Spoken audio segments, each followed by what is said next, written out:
Hello everyone and welcome back to another video from Wake&Tech.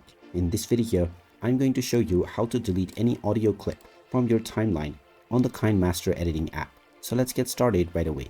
First of all, open up the KineMaster application on your device, and once you open it up, you can create a new project from scratch or continue from your old saved ones. Once your project has been opened up, you can import your desired media, audio file or images from the appropriate option. When you have added your audio, it will appear on the timeline. Now, if at some point you wish to delete any audio clip from your timeline, go ahead and tap on this audio. You will now see the delete icon at the top right corner. Just click on this icon and this will now delete this audio clip from your timeline right away. After deleting this audio clip, you can proceed forward with your edits.